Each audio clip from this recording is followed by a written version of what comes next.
Hare Krishna, Krishna Krishna, Hare Hare, Hare Rama, Hare Rama, Rama Rama, Hare Hare. जय राधा गोपीनाथ राधा गोपीनाथ राधा जय गिरि गोवर्धन गिरि गोवर्धन गिरि गोवर्धन जय गिरि गोवर्धन जय गौरनिताय गौरनिताय गौरनिताय जय गौरनिताय जय जय प्रभुपाद प्रभुपाद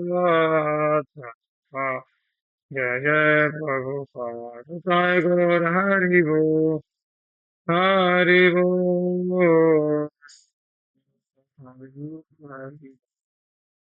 जय गौर प्रेमानंदी धन धन जब पावन हरिनाम संकीर्तनम की जय हरे कृष्ण महामंत्र की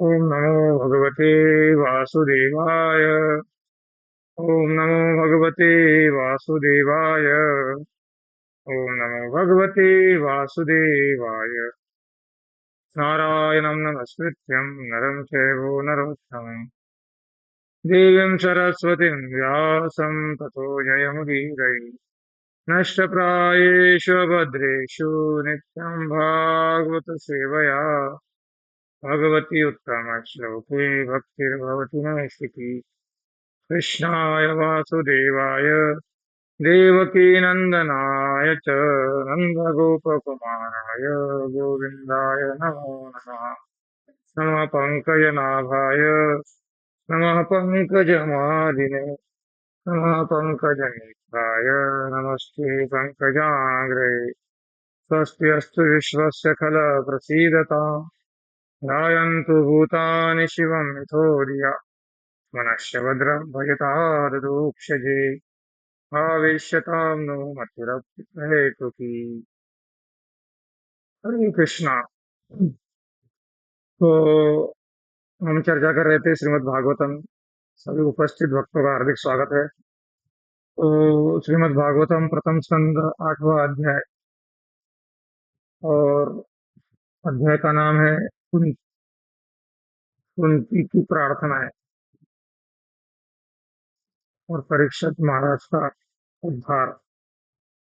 तो कुंती महारानी के प्रार्थनाओं में हम हैं और लगभग 25 या 26 श्लोक में आ गए थे हम।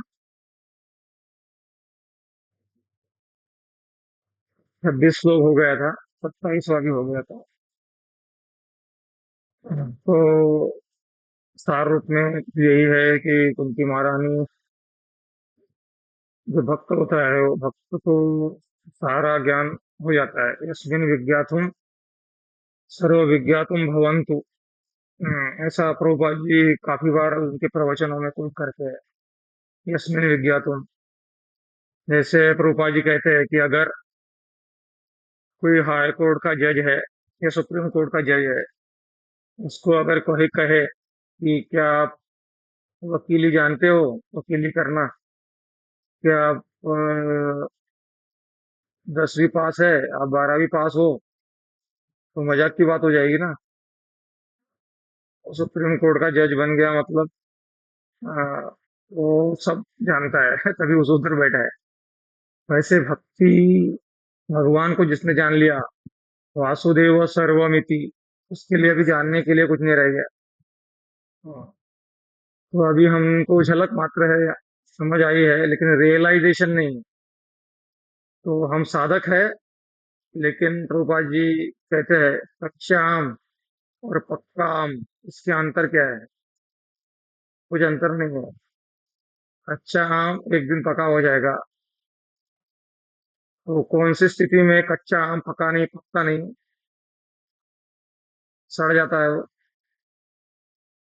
तो ज्यादातर जब वो टहनी से अलग होके गिर जाता है, कचरे में पड़ जाता है, तो वो अच्छे से पकता नहीं।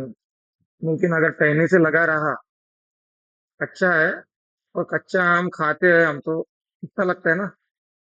काफी लोगों को मीठा आम पसंद है। मीठा आम जनरली कोई खाता नहीं है, ये होगा वो बिरला आदमी। तो इसी प्रकार से जो साधक है अनर्थों से ग्रस्त है, लेकिन जो भक्ति में आगे बढ़ना चाहता है, अपराधों से बचकर, पापों से बचकर भगवान के आश्रय में रह के जप करता है, कच्चे आम के जैसा। कच्चा आम जैसे मीठा आसानी से आता, खाने में अच्छा नहीं लगता, वैसे ही नए नए भक्त अपने अनर्थों के कारण थोड़े इतना पसंद नहीं आते हमको। क्योंकि उनके वो दोष दिखाई देते हैं, कमियां दिखाई देती है, लेकिन हम वो कनेक्शन नहीं देख पाते। वो जो कनेक्शन रहनी के साथ में आम का होता है, तो कच्चा आम जैसे पक जाता है, वैसे ही हमको क्या देखना है, कनेक्शन देखना है जहाँ से पोषण हो रहा है भक्त का। तो जो अभी खट्टा लग रहा है वो बाद में मीठा लगेगा। तो इसी प्रकार से कुंती महारानी एक प्रगल्भ भक्त है, और उस प्रगल्भ भक्त को सारा अनुभव होता है भक्ति का। तो यस्मिन विज्ञाते सर्वज्ञो विज्ञातुम भवन्तु, जब हम भगवान को समझते हैं तो सब कुछ समझ जाते हैं। जैसे कपिल भगवान ने तीसरे स्कंद में कहा है, क्या कहा है तीसरे स्कंद में?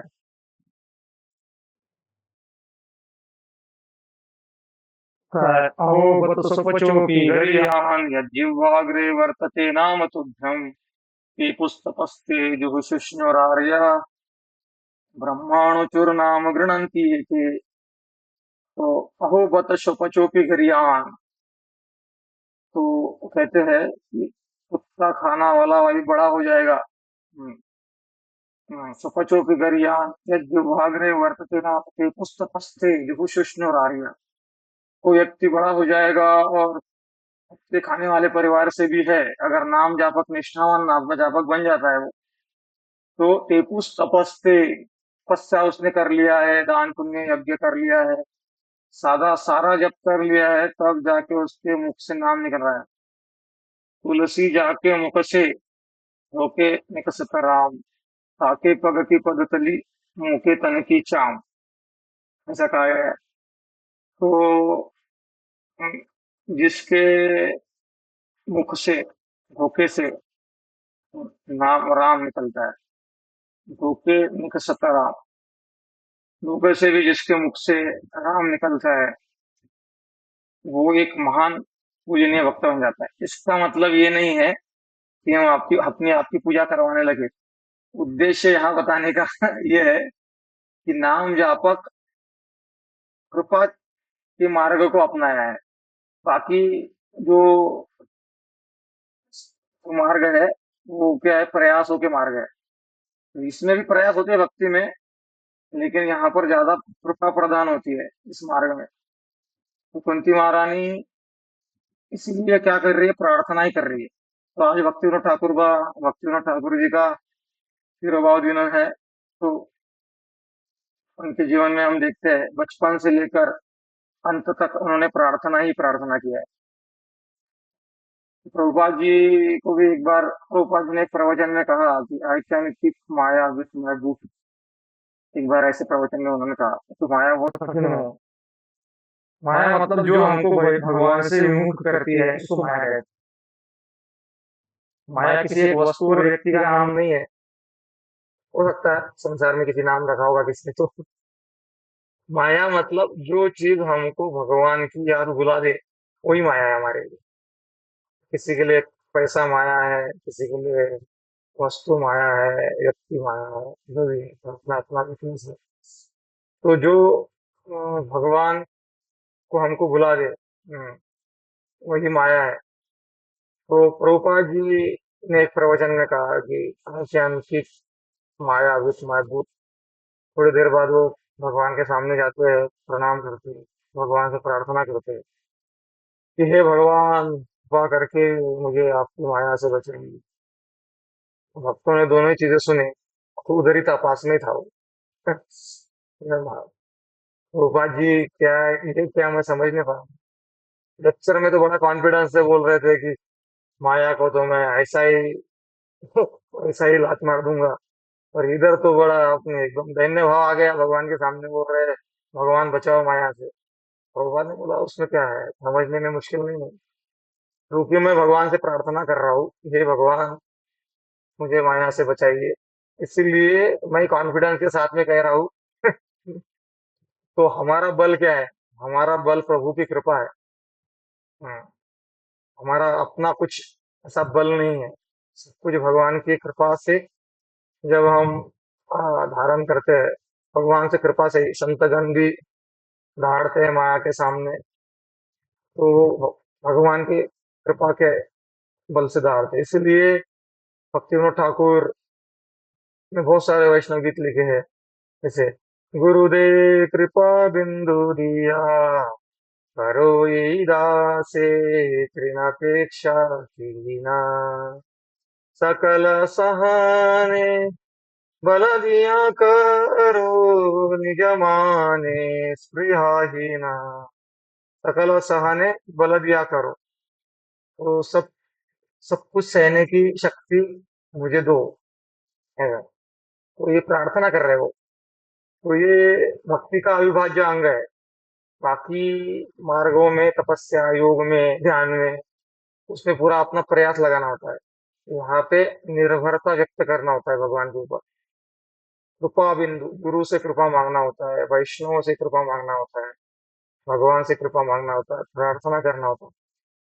कुंती माता महारानी यहाँ पर प्रार्थना कर रही है कि क्या क्या हो, निर्धन के धन हो, नमो किंचन वित्ताय निवृत्त गुणरिक्तये, आत्मा रामाय शांताय कैवल्य पतये नमः। नमो अकिंचन वित्ताय। तो जो अकिंचन है, किंचन का अर्थ हमने बताया था कल, जिसका कुछ नहीं है, ऐसा जो समझता है।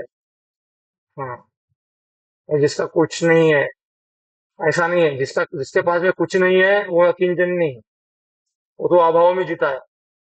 अकिंचन मतलब वो नहीं है जो अभाव में जी रहा है। अकिंचन मतलब वो है जो प्रभाव में जी रहा है, भगवान के प्रभाव में।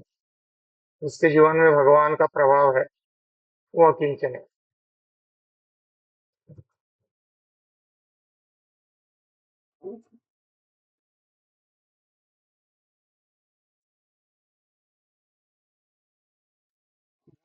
हाँ,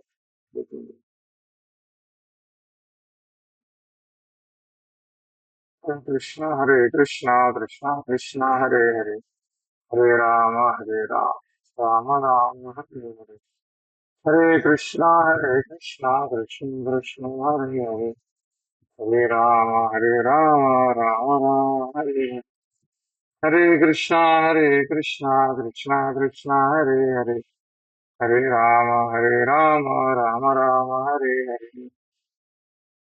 तो भक्त का मतलब है जो अभाव में नहीं, भगवान के प्रभाव में जीता है और समझता है कि मेरा कुछ नहीं है, क्यों ना, क्योंकि भगवान उसको अंडरस्टैंडिंग भी, समझ भी दे देते हैं कि यहाँ का जो भी मैंने अपना अपना माना है, वो हमेशा मेरे साथ में नहीं रहने वाला, हमेशा मेरे साथ नहीं रहने वाला, वो समझ जाता है। और इसलिए वो जानता है कि मेरा कुछ नहीं है। क्योंकि अगर आप सोचोगे भूतकाल में, तो भूतकाल में वही देश के लिए दो राजा झगड़ के मर गए। एक राजा ने बोला ये मेरा है, दूसरे राजा ने बोला मेरा है, फिर दोनों के बीच में युद्ध हुआ, वो दूसरे से पहले ने छीन लिया, यानी पहले से दूसरे ने छीन लिया। फिर उसने कुछ साल का शासन किया, अभी वो भी मर गया, अभी दोनों ही गायब है, तो जमीन उधर ही है, हम दोनों गायब हो गए, किधर चले गए पता नहीं। तो मेरा मेरा करके आदमी मर जाता है, बात उधर चीज उधर ही रह जाती है। तो वक्त ये जानता है कि सब भूमि गोपाल की, भगवान का है, सब कुछ है, मेरा कुछ नहीं है। इसीलिए उसको अकिंचन कहते हैं, सब कुछ होते हुए भी वो अपना नहीं मानता। तो उसी भक्त के पास में कुछ है ही नहीं, तो भगवान सोचते हैं गरीब है, कुछ तो धन होना चाहिए, तो भगवान अपने आप को उसको भेज देते हैं। हम भक्त पराधीनो यह स्वतंत्र इव द्विजा। भगवान भगवान ऐसे भक्त के असली प्रॉपर्टी होती है। तो इसीलिए तात्पर्य में हम जाएंगे। इस श्लोक में ज्यादा चर्चा नहीं किया था, इसीलिए प्रभुपाद ने तात्पर्य में कहा कि भक्तों के पास में शायद आपको फैसिलिटी ना मिले, जाओगे तो कुछ सुविधा ना मिले, कुछ स्पेशल गिफ्ट ना मिले, लेकिन भक्तों के पास से आपको वो मिलेगा, वो संसार में दे सकता, वो मिलता है। वो है भगवान, क्योंकि भगवान भक्तों के पास होते हैं। ये चीज संसार नहीं देता हमको, लेकिन आध्यात्म का अध्ययन श्रवण कीर्तन न होने के कारण हम उसको सस्ते में लेते हैं। सस्ती चीज सस्ती मानते हैं, और जो सस्ती है उसको बहुत महंगा मानते हैं। ये हमारा बहुत बड़ा अज्ञान है। ये दूर नहीं होगा जब भगवान की विशेष कृपा नहीं होती, महस महत कृपा नहीं होती, विशेष कृपा नहीं होती, तब तक ये जो सोच है हमारी, ये बदलना मुश्किल है। तो देखते तात्पर्य में, श्लोक में तात्पर्य में क्या कहा था प्रभुपाद ने। ओम अज्ञानतिमिरन्धस्य ज्ञानाञ्जनशलाकया चक्षुरुन्मिलितं येन तस्मै श्रीगुरवे नमः। श्रीचैतन्यमनोभीष्टं स्थापितं येन भूतले स्वयं रूप तदा मह्यं ददाति स्वपदान्तिकम्। वन्देऽहं श्रीगुरोः श्रीयुतपदकमलं श्रीगुरुन् वैष्णवांश्च श्रीरूपं साग्रजातं सहगणा रघुनाथान्वितं तं सजीवम् साद्वैतं सावधूतं परिजनसहितं कृष्णचैतन्यदेवं श्रीराधा कृष्णपादा सहगणललिता श्रीविशाखान्विताञ्च। नमो विष्णुपादाय कृष्णपृष्ठाय भूतले श्रीमते भक्तिवेदान्त स्वामिनिति नामिने। नमस्ते सारस्वती देवे गौरवाणी प्रचारिणे निर्विशेष शून्यवादी पाश्चात्यदेशतारिणे। नमो महावदान्याय कृष्णप्रेमप्रदायते कृष्णाय कृष्णचैतन्य नाम्ने गौरतिशे नमः। हे कृष्णा करुणा सिन्धो दीनबन्धो जगत्पते गोपेश गोपिकान्त राधाकान्त नमोऽस्तुते। सप्तकाञ्चन गौराङ्गी राधे वृन्दावनेश्वरी वृषभानुसुते देवी प्रणमामि हरिते। वाञ्छाकल्पतरुभ्यश्च कृपा सिन्धुभैव च पतितानां पावनेभ्यो वैष्णवेभ्यो नमो नमः। जय श्री कृष्ण चैतन्य प्रभु नित्यानंद श्री अद्वैत गदाधर निवासादि गौर भक्तवृंद। हरे कृष्णा कृष्णा कृष्णा हरे हरे, हरे राम राम राम हरे हरे। तो विश्वनाथ चक्रवर्ती ठाकुर ने भी कहा है कि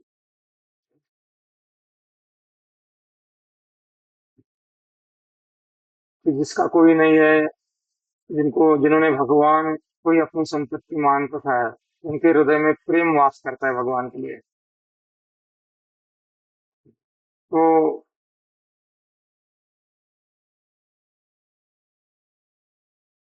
एक चीज यहाँ पे थोड़ा सा दूसरा अंडरस्टैंडिंग भी मिल रहा है।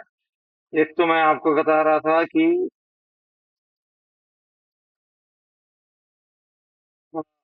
नमो अकिंचन वित्ताय, जो अकिंचन है, जिनका कुछ नहीं है, ऐसा जो सोचते हैं, उनके भगवान उनके प्रॉपर्टी बन जाते हैं। उल्टा भी है।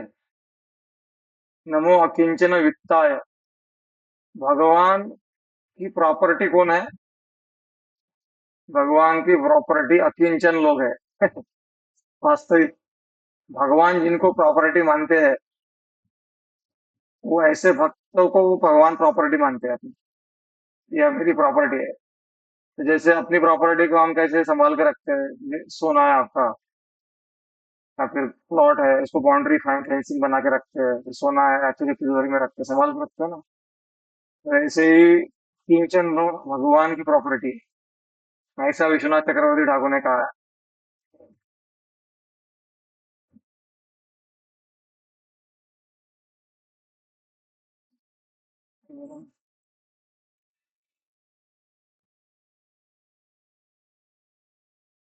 तो किंचन वित्ताय है भगवान, मतलब उसमें किंचन मतलब प्रॉपर्टी मानते हैं, किंचन लोगों को अपना धन मानते हैं। और जैसे हम धन को संभाल के रखते हैं, वैसे भक्तों के प्रति वो आसक्त है। लेकिन दूसरे तो किंचन में कहा है, निवृत्त आत्मा राम है, लेकिन दूसरे आत्माराम शब्द जो आता है उसमें श्लोक में, तो आत्माराम मतलब जिसको किसी की गरज जरूरत नहीं है।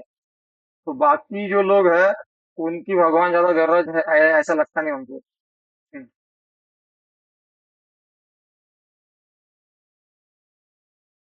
हम्म। तो भगवान जो है भक्त अगर कुछ अपराध भी करता है तो उसको ज्यादा क्रोधित नहीं होते भगवान भक्त से, और भक्त के ऊपर कृपा करते रहते हैं।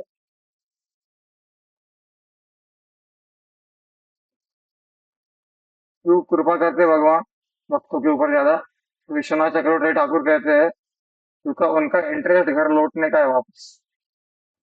तो अपना अपने मन में क्या चल रहा है, हम भगवत धाम वापस जाना चाहते हैं, ये जो विचार हमारा चल रहा है ये भगवान को बहुत आनंद प्रदान करता है। तो ये जो विचार है इस कारण से नमो अकिंचन वित्ताय बोला। तो कल के श्लोक में मैंने हाईलाइट किया था, कुछ कारण से वो हाईलाइटेड पोर्शन सेव होना रह गया, हो नहीं पाया वो। फिर भी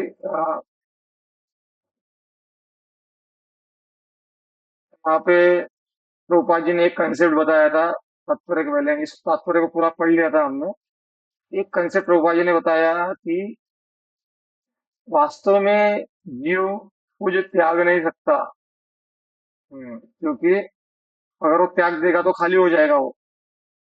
हम्म, और बिना खाली जीव कभी नहीं रहता है, उसको कुछ ना कुछ चाहिए। ऐसा उस प्रभुपाद जी ने तात्पर्य में समझा है। तो उसमें उदाहरण दिया उन्होंने अलग अलग। तो क्या बोला उदाहरण थे? विद्यार्थी अपनी बाल्यकाल की चपलता का त्याग श्रेष्ठ शिक्षा प्राप्त करने के लिए करता है। और बाद में बोला नौकरी, एक नौकरी छोड़ी जाती है अधिक अच्छा काम पाने के लिए, काम छोड़ा जाता है। इसी प्रकार उन्होंने सब बताया कि भक्त भी इस भौतिक जगत का परित्याग व्यर्थ ही नहीं करता। फालतू में संसार परित्याग मतलब एक दो प्रकार के परित्याग होते हैं, एक वैरागी के लिए होता है, तो एक गृहस्थी के लिए होता है। गृहस्थी के लिए बाहरी रूप से त्याग नहीं होता है, आंतरिक रूप से उसका जो मोहवश आसक्ति है उसका त्याग होता है।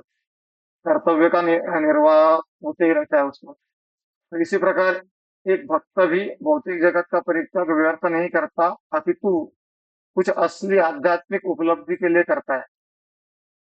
क्या भी बताए, कुछ असली आध्यात्मिक। इसी प्रकार ये चीज है, मतलब मूर्ख नहीं है कृष्ण भक्त, बड़ा चतुर कहा जाता है। चतुर इसलिए है वो कि वो आध्यात्मिक उपलब्धि कर सकता है। कभी कभी इस श्लोक का गलत मजमून लगा जाता है, कृष्ण भक्त बड़ा चतुर, किसलिए चतुर? चीटिंग करने में चतुर, ऐसा नहीं है। चतुर का मतलब क्या है? इस संसार में लोग माया में फंस रहे हैं, लेकिन वो एक होशियार है जो सेवा करके, साधना करके इस जन्म मृत्यु के चक्कर से छूटने में होशियार हो गया है, इसलिए वो चतुर। नहीं तो बाकी पशु तो हमसे ज्यादा अच्छे से कर रहे हैं। आहार निद्रा भय मैथुनम च सामान्यमेत पशुभिर्नराणाम् धर्मो हि तेषामधिको विशेष धर्मेण विहीन पशुभिर समान। तो विशेष करके जो धर्म के स्वरूप को जानकर सार रूप में जिसको तो उदाहरण दिया उन्होंने रूपा जी ने तात्पर्य में, रूप गोस्वामी सनातन गोस्वामी। तो वो कोई मूर्ख नहीं थे, वो वित्त मंत्री, होम मिनिस्टर, होम मिनिस्टर थे, एक वित्त मंत्री थे, पैसे की कोई कमी नहीं थी, फिर भी उन्होंने छोड़ दिया चैतन्य महाप्रभु का संग प्राप्त करने के लिए। वो कोई मूर्ख नहीं थे, उनको समझ में आ गया था यही वास्तविक धन है। भक्ति योग, भक्ति योग, भक्ति योग धन, कृष्ण नाम और एक स्मरण क्रंदन। भक्ति योग, भक्ति योग, भक्ति योग धन। तो भगवान की हमारे ऊपर कृपा, बहुत कृपा है, कब मानेंगे हम? जब हमको समझ में आ जाएगा कि भक्ति योग ही धन है, कि इस संसार का धन की एक लिमिट है। हम्म, जैसे अभी 2000 का नोट बंद हो गया, आप बोरा भर के भी 2000 का नोट लाओगे आप तो काम, आलू भी 10 किलो आलू नहीं कर सकते उससे आप, बोरा भर के 2000 के नोटों से। गवर्नमेंट ने पास ही नहीं करेगा उसको, बंद कर दिया ना सब।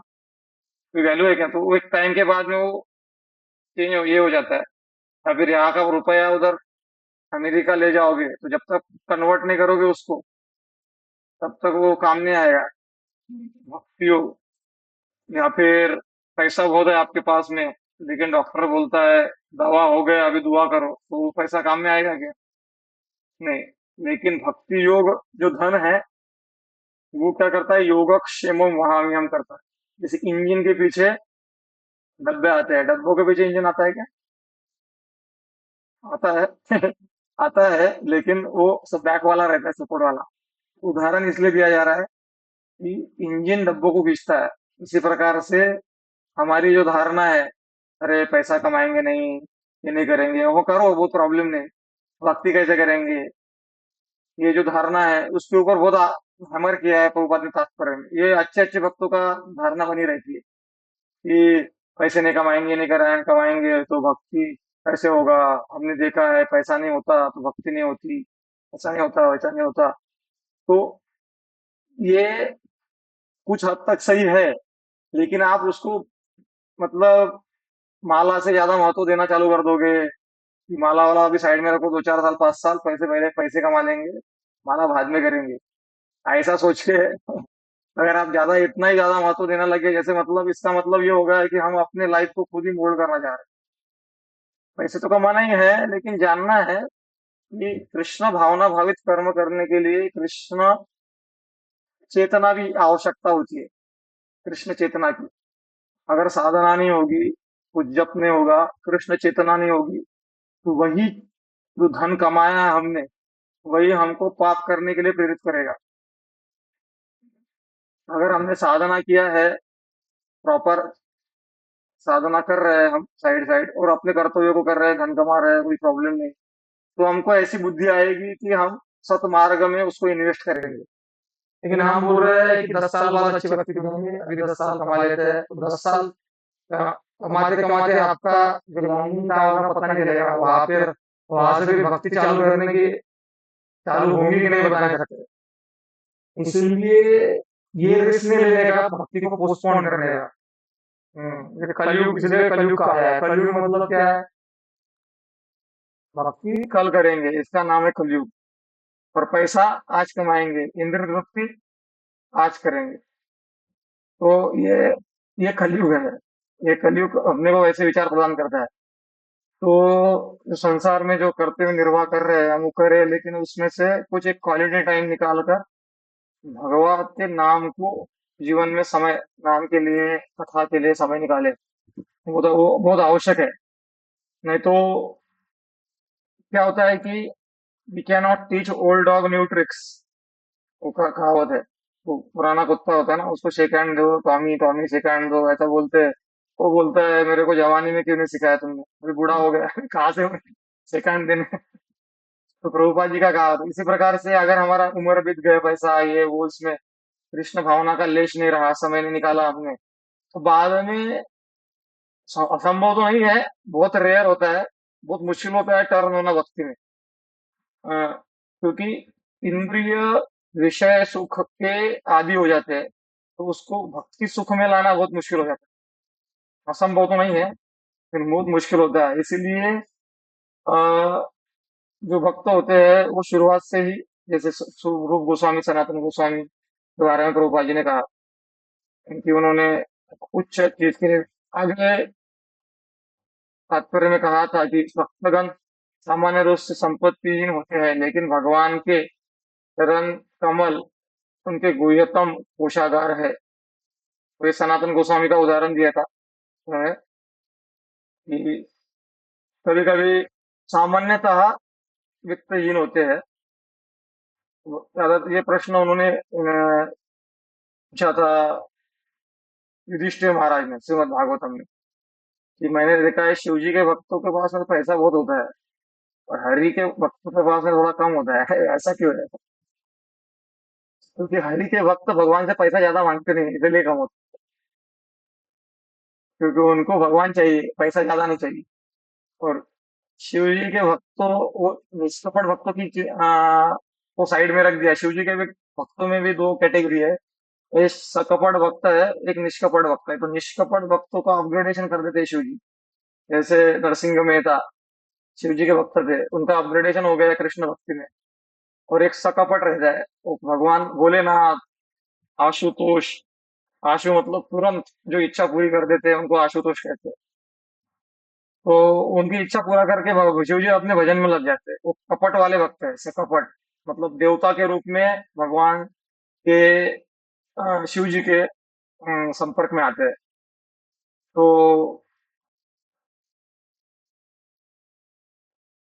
यहाँ पर भक्त का, हाँ, तो मैं यही कह रहा था कि शिव जी भक्त, तो ये प्रश्न पूछा था उन्होंने, तो उत्तर में यही बताया गया है कि भगवान के भक्त ये इच्छा ही नहीं करते, और अगर आवश्यकता रही तो भगवान पूरा भी कर देते हैं। जैसे सुदामा के केस में हुआ कि सुदामा आया था, थोड़ी थोड़ी तो इच्छा थी, खुद के लिए नहीं, पत्नी की आवश्यकता है, परिवार की आवश्यकता है पूरी हो, तो भगवान ने जो दिया वो भी शर्माते हुए दिया। तो डायरेक्ट नहीं दिया कि वो, हम किसी को 10 का नोट किसी मंदिर में जाते हैं या किसी भक्त के पास में जाते हैं, तो कि कुछ कुछ लोगों को 10 का नोट देना होता है, तो कैसे देंगे, तो पॉकेट में डाल के देते हैं। पॉकेट में डाल के देते हैं कि ताकि शर्मिंदा ना हो पड़े लोगों के सामने कि 10 का ही नोट दे रहे हैं। तो इसी प्रकार से बाकी भगवान ने सोचा कि सुदामा ने जो मेरे लिए किया है उसके बदले में उसको मैं क्या दे सकता हूँ। तो जो भी दे रहा हूँ वो तो थोड़ा ही है, इसलिए शर्मिंदा होके भगवान ने पीछे से दे दिया उनको। भगवान भगवान कभी नहीं सोचते हैं कि मैं बहुत ज्यादा दे रहा हूँ मेरे भक्तों को। जो अकिंचन भक्त होते हैं, जो भगवान के लिए करते हैं, तो भगवान सोचते हैं कि मैं बिक भी जाऊं। न पा रहे हम, न पा रहे हम निर्बद्ध संतुजा। गोपियों के बारे में भगवान ने श्रीमद् भागवतम में दूसरे स्कंद में कहा है, न पा रहे हम, मैं आपके कर्जे से मुक्त नहीं हो सकता, निर्विद्ध समयुजा। तो को आप करोति विनोद पात्रम, ऐसा भी एक श्लोक आता है श्रीमद् भागवत में कि गुरुजनों के कृपा से, गुरुजनों ने हमारे ऊपर उपकार किया है, हमको जन्म मृत्यु के चक्कर से छुड़ाने के लिए जो उन्होंने कृपा की है, उसके ऋण से मुक्त होने के लिए हम कुछ डोनेशन देते हैं, ये देते हैं और बोलते हैं गुरु जी अभी आज मैं आपसे ऋण से मुक्त हो गया, ये ले लीजिए। तो उसको कहा गया है ये तो मजाक की बात हो गई। जैसे आपने किसी से 10 करोड़ का कर्जा लिया और 10 रुपए दे दिया, गुरु जी 10 रुपए में कर्जा मुक्त हो गया, अभी मिट गया, फिट गया अपना कर्जा। तो मजाक की बात होगी ना।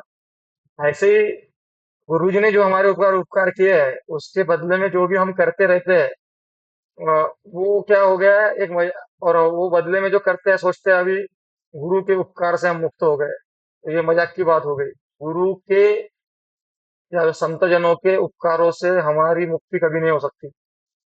ऐसा प्रभुपाद जी ने को पूछा किसी ने, Prabhupada how we can get relieved from your debts, आपके जो आपने जो हमारे ऊपर कृपा किया है उससे कैसे मुक्त हो गए। प्रभुपाद ने क्या कहा कि you can never get relieved from your spiritual masters, क्या बोलते हैं उसको, कृपा। कृपा जो जो आप गुरु ने किया आपके ऊपर, उससे कभी ऋण नहीं हो सकते, ऋणों से मुक्ति नहीं हो सकती आपकी। लेकिन आप अपने कार्यों के द्वारा गुरु को प्रसन्न कर सकते हो। तो फिर उनको पूछा गया कि क्या कैसे करना है, तो उन्होंने कहा you do as I did, you do as I did. तो प्रभुपाद ने क्या किया, देश में गए, प्रचार किया, और नाम जप किया, भक्तों को प्रसाद खिलाया, नाम का महिमा बताया, गीता भागवत के बारे में चर्चा किया। तो हमको भी वैसा ही करना है, जितना अपने को आता है उतना। तो ये इस प्रकार के हमारे व्यवहार से गुरुजन प्रसन्न होते हैं। बस उनकी प्रसन्नता, हम उनकी मुस्कान, ये हमारा आदान प्रदान है, लेकिन उनके कर्जे से हम मुक्त नहीं हो सकते, ऐसा रूपा जी ने कहा। तो भक्तों का भी ऐसा है कि भक्त जो है, भगवान से कुछ प्राप्त करने के लिए भक्ति नहीं करते। मतलब उच्च कोटि की भक्ति की बात कर रहा हूँ मैं। वो अर्थार्थी जिज्ञासु ज्ञानी की बात नहीं हो रही है। तो इसीलिए सनातन गोस्वामी ने क्या किया, वो जो पारस पत्थर था वो कचरे के डब्बे में डाल दिया, जो लोहे को सोना बना सकता था। तो वो उतना उनको कॉन्फिडेंस कहाँ से आ गया, क्योंकि वो नाम में उतना रुचि प्राप्त कर रहे हैं। तो इसी प्रकार से हमारे जीवन में भी हम भक्ति में आगे कदम तब बढ़ा सकते हैं, जब हमको अंदर से पोषण मिलेगा हरि नाम के द्वारा। और हरि नाम से पोषण तब मिलेगा हमको, जब हम अपराध रहित, पाप रहित, अपराध रहित भक्ति करने का प्रयास करेंगे। तब तक वो पोषण नहीं होता है, क्योंकि क्या होता है, रूपा जी कहते हैं, igniting the fire and pouring the water. मतलब आग जला दिया और पानी डाल दिया। तो 16 माला जप किया और शाम को पाप किया, फिर सुबह 16 माला जप किया। तो ये सारी चीजें अपने को भक्ति का कुछ अनुभव होने नहीं देती। इसलिए अ, हमको प्रयासरत रहना चाहिए कि हम भगवान ने जो बताया हमको, उसके ऊपर हम, मतलब उसके अनुसार चलने का प्रयास कर सके। तो इसमें बाद में कहा है, अतएव सनातन गोस्वामी ने कीमती वस्तु का नाम पूछा, तो उन्होंने भगवान, ये सारा स्टोरी आप लोगों को पहले बताया मैंने, निर्धन, लेकिन वह धन का अर्थात भगवान का दान दे सकता है। तो यहाँ पर वही मैं बताया था कि भक्त जो है वो पैसा नहीं देगा आपको, लेकिन वो क्या कर सकता है, लेकिन वो परम धन भगवान का दान दे सकता है, क्योंकि भगवान ही भक्त के वास्तविक धन है। तो इसको वैष्णव आचार्यों ने अपने गीतों में भी बताया है। ओ हे वैष्णव ठाकुर, दया रसागर, हे दास करुणा करी, या पद छाया शोधो या माया, तुम्हारा चरण धरी, तुम्हारा चरण धरी, तुम्हारा चरण धरी, भगवान के चरणों का, भगवान के भक्तों के चरणों का आश्रय ग्रहण करने का भाव, ये बहुत महत्वपूर्ण है। क्यों ऐसा आगे बोला है, कृष्ण से तोमार, कृष्ण दिते पारो, तोमार शक्ति आचे, कृष्ण से तोमार, कृष्ण दिते पारो, तोमार शक्ति आचे।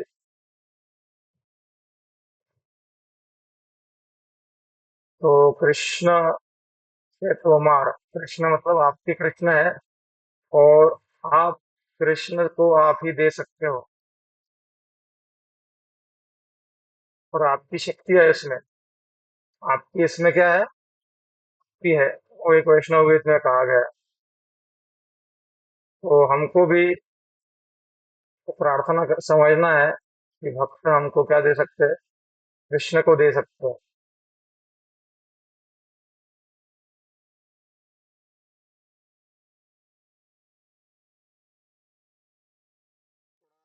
1 मिनट रुकना पड़ेगा, आता हूँ मैं। ठीक है।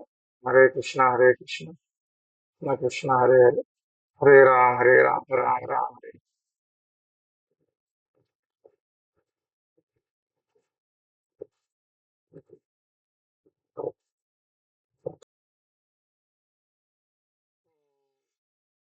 हम चर्चा कर रहे थे कि वैष्णव ठाकुर दयार सागर, ये दासे करो, कृष्ण से तोमार, कृष्ण दीते पारो, तोमार शकत याचे। तो हम चर्चा कर रहे थे कि कृष्ण से तोमार, कृष्ण दीते पार, ऐसा कहा है वैष्णव जी। कृष्ण आपके है, कृष्ण आपको आप ही दे सकते हो, तुम आपकी शक्ति है। तो विशेष करके ये शुद्ध भक्तों के लिए बोला जा रहा है। जैसे प्रभुपाद जी है, गुरु जी है। तो हमारा विश्वास, हमारा जो प्रयास है, वो प्रयास इन गुरुजनों की, भगवान की कृपा को आकर्षित करने के लिए है। ऐसा नहीं है कि हम अपने साधना के बल पे कुछ प्राप्त कर रहे हैं, क्योंकि भगवान क्या है? भगवान को प्राप्त करना मनसो मुनि पुंगवानाम। मनसो, मन की गति से भी दौड़ा जाए तो भी भगवान के चरण कमल तक पहुंचना मुश्किल है। लेकिन अ, भक्त जो है वो आसानी से प्रदान कर सकते हैं। वैष्णवेर आवेदने कृष्ण दयामय, ऐसा कहा है एक वैष्णव जी। वैष्णवेर आवेदने, वैष्णव जन अपनी हमारे लिए प्रार्थना करते हैं। तो कृष्ण सोचते हैं कि कौन है भाई इसके लिए इतना सारे लोग प्रार्थना कर रहे हैं। भक्त समुदाय से इतने सारे मेल्स आ रहे हैं, ईमेल्स आ रहे हैं, व्हाट्सएप मैसेजेस आ रहे हैं। भगवान, कलयुग में शायद भगवान व्हाट्सएप भी यूज करते होंगे। तो कौन भेज रहा है इतना मैसेजेस? ये विनोद ने कहा मैंने, भगवान ने यूज करते व्हाट्सएप, उसकी जरूरत नहीं है भगवान को। लेकिन भगवान के पास में प्रार्थना ही आती है तो भगवान जो अनक्वालिफाइड लोगों को भी क्वालिफाई कर देते हैं। जैसे हिपी लोग, वैसे भगवान के अंश है ये सब, लेकिन फिर भी हिपी लोगों का जो उद्धार हुआ, उसमें मेन कारण था प्रभुपाद जी का अनुग्रह। और बर्बादी का कारण है ग्रह, तो हमारे बर्बादी का कारण है ग्रह। और ग्रह के पीछे है हमारे कर्म। तो कर्म बिगड़ते हैं तो ग्रह बिगड़ते हैं, ग्रह बिगड़ते तो जिंदगी बिगड़ता है। और उसको सुधारने के लिए, वो ग्रह को सुधारने के लिए अनुग्रह की आवश्यकता होती है। और वो अनुग्रह होता है भक्तों के माध्यम से। हम्म, हाँ। एवं परंपरा प्राप्तम, ऐसा कहा गया है। तो सनातन गोस्वामी ने उसको डाल दिया कूड़े में। तो इस संसार का भी स्वरूप ऐसा है, कूड़े जैसा है। लेकिन कब? जब हमको ये साक्षात्कार हो भक्ति करते करते। तो ये विशेष उदाहरण नवदीप भक्तों के लिए समक्ष रखा जाता है, जिससे उन्हें विश्वास दिलाया जा सके कि भौतिक लोग तथा आध्यात्मिक उन्नति साथ साथ नहीं चलते। तो अभी ये पॉइंट है, इसमें थोड़ा भक्तों का मत का अंतर है। यहाँ पे एक्चुअली प्रभुपाद जी क्या कह रहे हैं, थोड़ा रिवॉल्यूशन नहीं कर रहे हैं। आज के जमाने में इसको भक्त लोग भी मानते नहीं आसानी से। यह विशेष उदाहरण है, नवोदित भक्तों के समक्ष रखा जाता है, जिससे उन्हें विश्वास दिलाया जा सके भौतिक लोग तथा आध्यात्मिक उन्नति साथ साथ नहीं चलते। तो ये पॉइंट एक्चुअली प्रभुपाद जी यहाँ पे क्या बोल रहे हैं कि हम, मतलब हम बोलते हैं लालच भी रखेंगे, ओवर टाइम भी करेंगे पैसे कमाने के लिए। और हम बोलेंगे भक्ति भी कर लेंगे, पैसा भी इंपॉर्टेंट है, तो ओवर टाइम भी करेंगे इधर। और हम बोलेंगे भक्ति भी कर लेंगे। तो इसमें क्या होता है, भक्ति पूरा डिस्टर्ब हो जाता है। मैं देखा वो काफी लोगों का ऐसा, वो पैसे के लालच में अभी 2 लाख रुपए साल का कमा सकता है, 2.5 लाख रुपए कमा सकता है, 3 लाख कमा सकता है, तो वो 5 लाख वाला चॉइस कर लेता है कि पैसा है तो सब कुछ है, ऐसा सोचता है वो। तो उसमें क्या होता है, उसको 4 घंटे दिन का ज्यादा देना है फिर। अभी उसमें 12 घंटे काम करना है तो उधर 16 घंटे करना है, या फिर 14 घंटे करना है। तो उसको साधना के लिए जो टाइम मिलने वाला था वो उधर वो लगा रहा है। और बोल रहा है कि नहीं पैसा भी इंपॉर्टेंट है ये। तो उसमें क्या हो रहा है कि उसका आध्यात्मिक जीवन पूरा डिस्टर्ब हो जाता है, क्योंकि उसने उसको ज्यादा प्रायोरिटी दे दिया। तो ये, इसको थोड़ा सा श्रद्धा वाले भक्त ये लेवल पे आ सकते हैं कि समझ ऐसी है कि जैसे इंजन के पीछे डब्बे चलते हैं, वैसे आध्यात्मिक एक कंसेप्ट है कि material wellbeing, spiritual well material spiritual wellbeing is followed by material wellbeing. Spiritual wellbeing is followed by material. जैसे भगवान के पीछे संसार, भगवान के कंट्रोल में वो संसार है कि संसार के कंट्रोल में भगवान? क्या लगता है जय कुमार जी आपको? भगवान के कंट्रोल में संसार है कि संसार के कंट्रोल में भगवान है?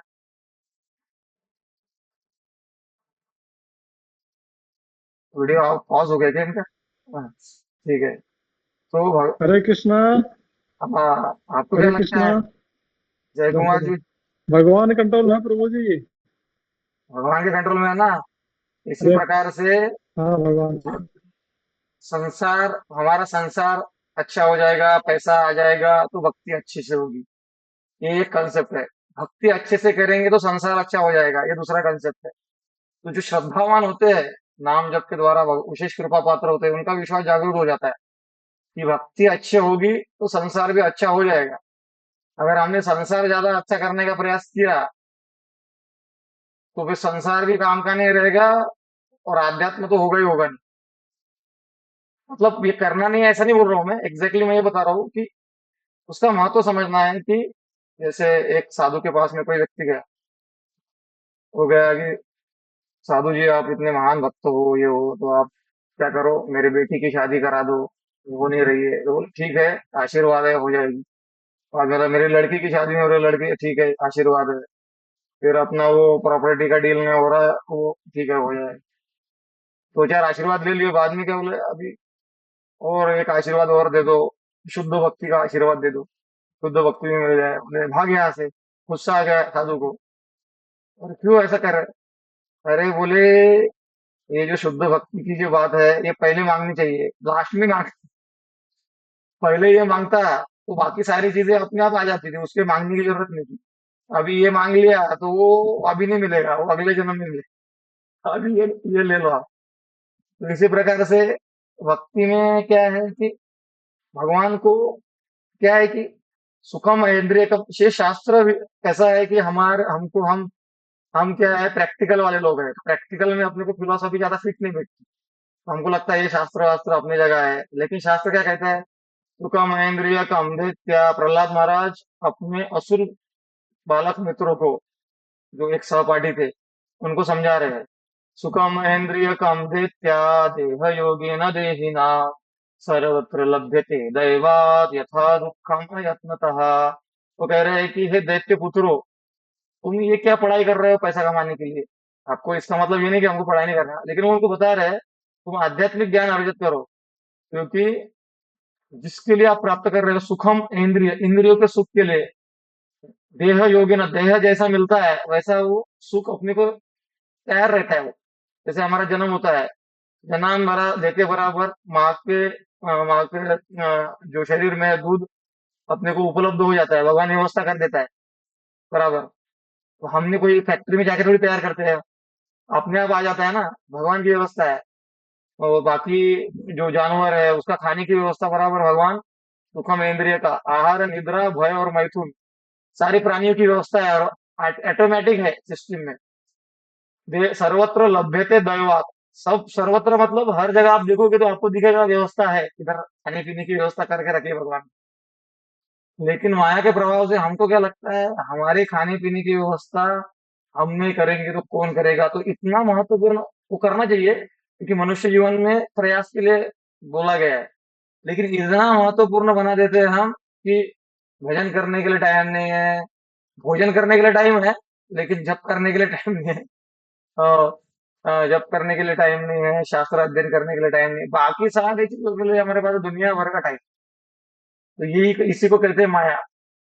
और ये माया हमारी जो है विशेष अनुग्रह के बना नहीं जाएगी। ये बहुत फेविकॉल का मजबूत जोड़ है ये बार बार मतलब श्रवण करेंगे हम।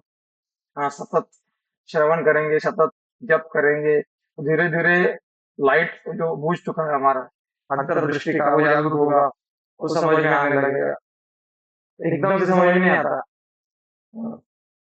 तो यहाँ पे ये हो रही है, विशेष उदाहरण नवद्वेष भक्तों के समक्ष रखा जाता है जिससे उन्हें विश्वास दिलाया जा सके कि भौतिक लोक तथा आध्यात्मिक उन्नति साथ साथ नहीं चलते, साथ साथ नहीं चलते, क्योंकि उन्होंने फेंक दिया ना वो। हाँ, लेकिन जब हम अध्यात्म को प्राधान्य देंगे आंतरिक दृष्टि से, आंतरिक दृष्टि को प्राधान्य देंगे, इसका मतलब क्या? प्राधान्य मतलब क्या बोल रहा हूँ मैं? जैसे जैसे आप सुबह उठ रहे, जल्दी उठ रहे हो, माला जप रहे हो, और सुबह सुबह जल्दी जा माला करके फिर अपने काम के लिए जा रहे हो, जॉब के लिए जा रहे हो। तो इसमें क्या हो रहा है, आपने प्राधान्य दे दिया। लेकिन आप आराम से उठ रहे हो 8 बजे, फिर ब्रश कर लिया, थोड़ा नाश्ता कर लिया, चले काम के लिए। तो आपका प्राधान्य कहाँ गया फिर? मतलब जो जब करना चाहिए था, साधना करना चाहिए था, तो उसको आपने ध्यान ही नहीं दिया।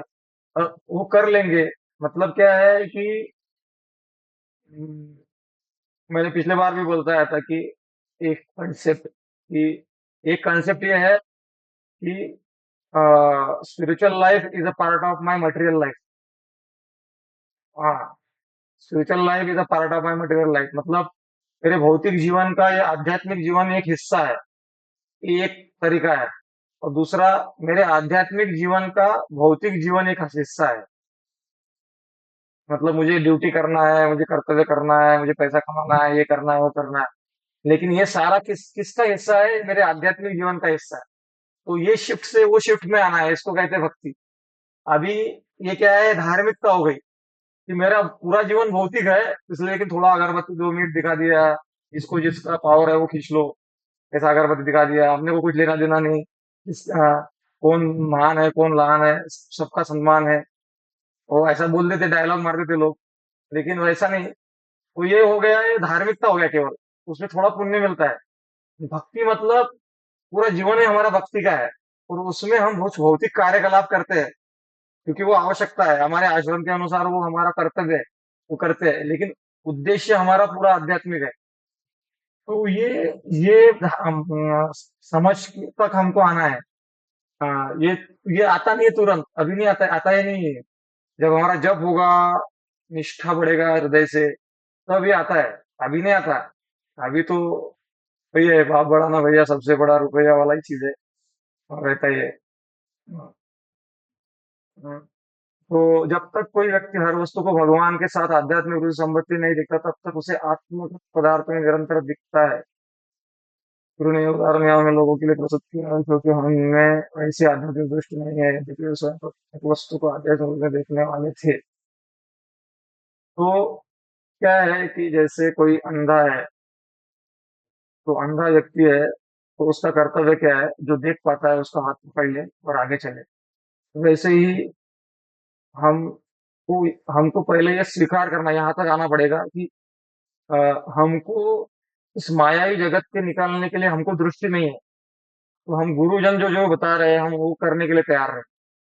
क्योंकि अपने बल से नहीं होगा। अंधस्य में हत विवेक महाधनस्य चोरे प्रभो हरिभि इंद्रिय नामधे मोहांध कूप कुहरे विनिपात तस्य देवेश देहि कृपणस्य परावलंबम।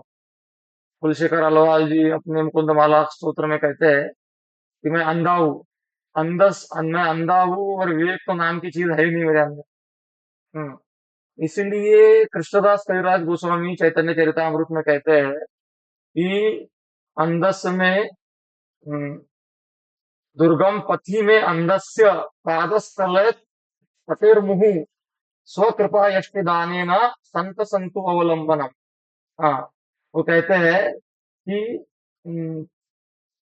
दुर्गम पथि में अंधस्य, ये जो रास्ता है वो डिफिकल्ट है, माया को पार करके जाना है। दुर्गम में पथि, और मैं अंधा हूं उसमें। दुर्गम पथि में अंधस्य पादस्थले प्रतेर मुहु, और मेरा पैर कब फिसल जाएगा कोई गारंटी नहीं। तो इसीलिए हे संतो, हम्म, स्वकृपा यष्टि दाने ना, तो आप क्या करो, मेरी लाठी बन जाओ। तो अंधे के पास में लाठी होती है ना, टिका टिकाती चलता है वो। स्वकृपा यष्टि दाने न संत संतु अवलंबनम। ये संत जन मेरा मेरी आप लाठी बन जाए, तब जाके मैं इसको पार करके जा सकता हूँ। तो यहाँ पर सनातन गोस्वामी के पास में दृष्टि है, तो वो हमको दृष्टि प्रदान कर सकते हैं, ऐसे उन्होंने कहा, प्रभुपाद जी ने कहा। और भौतिक दृष्टि का विकास, भौतिक सभ्यता आता है। भौतिक दृष्टि का विकास और भौतिक सभ्यता आध्यात्मिक उन्नति में एक रोड़े का काम करती है। अब ये जो सारे विचार है रिवॉल्यूशनरी है। अरे भौतिक विकास हो गया, तो वास्तव में भौतिक विकास नहीं बोल रहे प्रभुपाद। गिने चुने बराबर विचार करके शब्द यूज किए गए हैं। भौतिक दृष्टि का विकास बोला है। भौतिक विकास होता है, कोई प्रॉब्लम नहीं है। प्रभुपाद जी ने क्या एरोप्लेन का यूज नहीं किया? क्या एरोप्लेन का यूज करके तो ट्रैवल करते थे? तो भौतिक विकास नहीं होता, तो उसके अगेंस्ट में नहीं है। दृष्टि हमारी ये ये देखे कि हम भौतिकता को ना देखे, भौतिकता के पीछे भगवान की शक्ति को देखे। तो आध्यात्मिक उन्नति में एक रोड़े का काम करती है। तो हमारी दृष्टि कैसे उन्नत हो रही है? हम भौतिक दृष्टि को जागृत कर रहे हैं, हम बोल रहे हैं, हाँ अभी जगह जमाना प्रगत हो गया, पहले जैसा नहीं रह गया, हम हवा में उड़ते हैं पुराने जैसे। ऐसे थोड़ी है, हम पुराने हम नए मॉडर्न जमाने के मॉडर्न लोग हैं। ऐसा वैसा हमारा विचार बदल रहा है सब। मॉडर्न हो रहे हो, लेकिन जितना मॉडर्न हो रहे हो उतना डिप्रेशन में जा रहे हो ज्यादा से ज्यादा, उतना रिलेशनशिप प्रॉब्लम आ रहा है, उतना क्राइम्स बढ़ रहा है, उतना जो है जितना है हर चीज फील्ड में गड़बड़ी हो रही है। तो ये क्यों हो रहा है? क्योंकि भौतिक विकास तो हो रहा है, भौतिक विकास के साथ में भौतिक दृष्टि का विकास हो रहा है। तो ये तात्पर्य मुझे इम्पोर्टेंट लगा है, इसलिए मैंने थोड़ा इसमें समय दिया। और भी बाकी है, लेकिन अभी नहीं चर्चा आगे नहीं बढ़ेंगे, तो यहाँ रुक जाते हैं। और आपको कोई प्रश्न पूछना है तो पूछ लीजिए, एक दो प्रश्न होंगे।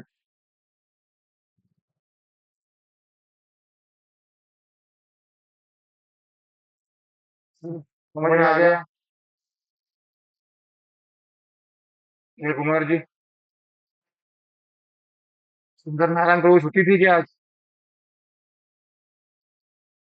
हरे कृष्णा प्रभु जी, धन्यवाद प्रणाम। नहीं प्रभु जी, आज